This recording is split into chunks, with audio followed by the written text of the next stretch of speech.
ചലച്ചിത്ര മേഖലയിൽ മാറ്റം അനിവാര്യമെന്ന് നടൻ ബാല 24നോട്.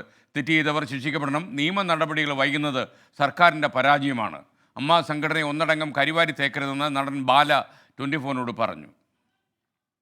ഹേമ കമ്മിറ്റി റിപ്പോർട്ട് പുറത്തു വന്നതിന് പിന്നാലെ ചലച്ചിത്ര മേഖലയിൽ ഇന്ന് 2 രാജി സംഭവിച്ച ദിവസമാണ്. ഈ സാഹചര്യത്തിൽ നടൻ ബാല ഇപ്പോൾ 24നോടൊപ്പം ചേരുകയാണ്. ഇന്നിപ്പോൾ നടൻ സിദ്ദിഖും ഒപ്പം തന്നെ സംവിധായകൻ രഞ്ജിത്തും രാജിവെച്ചിരിക്കുകയാണ്. ഈ ഹേമ കമ്മിറ്റി റിപ്പോർട്ടിലെ ഗുരുതരമായ വെളിപ്പെടുത്തലിന് ശേഷം 2 നടിമാർ ഉന്നയിച്ച ആരോപണത്തിലാണ് ഇപ്പോൾ രാജി ഉണ്ടായിരിക്കുന്നത്. ഈ അവസരത്തിൽ എന്താണ് താങ്കൾക്ക് പറയാനുള്ളത്? they are contesting അവരുടെ മേലുള്ള இந்த കുറ്റങ്ങൾ കണ്ടസ്റ്റ് ചെയ്തിട്ട് അവർ പ്രൂവ് ചെയ്യണം. അതൊരു വ്യക്തികളായിട്ട് എടുത്ത ഡെസിഷൻ നമുക്ക് റെസ്പെക്റ്റ് ചെയ്യാം. ഇപ്പോൾ എൻ്റെ പേരിൽ ഒരാൾ എൻ്റെ മുമ്പിരുന്ന് കുറ്റം പറയുകയാണെങ്കിൽ ഞാൻ അത് ചെയ്തിട്ടുണ്ടോ ചെയ്തില്ലയോ, but I have to contest because അസോസിയേഷൻ്റെ പേരുമുണ്ട്.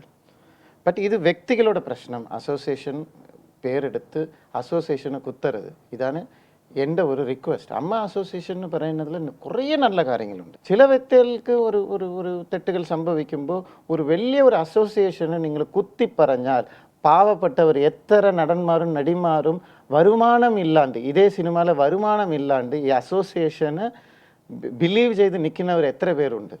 അതുകൊണ്ട് പെട്ടെന്ന് ഒരു അസോസിയേഷൻ അമ്മ അസോസിയേഷൻ കൊണ്ടുപോയി കൊക്കയിലേക്ക് ഇടരുത്. അത് പാവം. തെറ്റ് ചെയ്താൽ ശിക്ഷ അനുഭവിക്കണം. It's not about a field, it's about തനി മനിത ഒഴുക്കം, സെൽഫ് ഡിസിപ്ലിൻ. ഒരുത്തൻ തിരുന്തണം. അവൻ്റെ മനസ്സാക്ഷിക്കും മനസ്സിനും ഉത്തരം പറയണം. സിനിമ ഫീൽഡ് നല്ലതാണ് പറയും.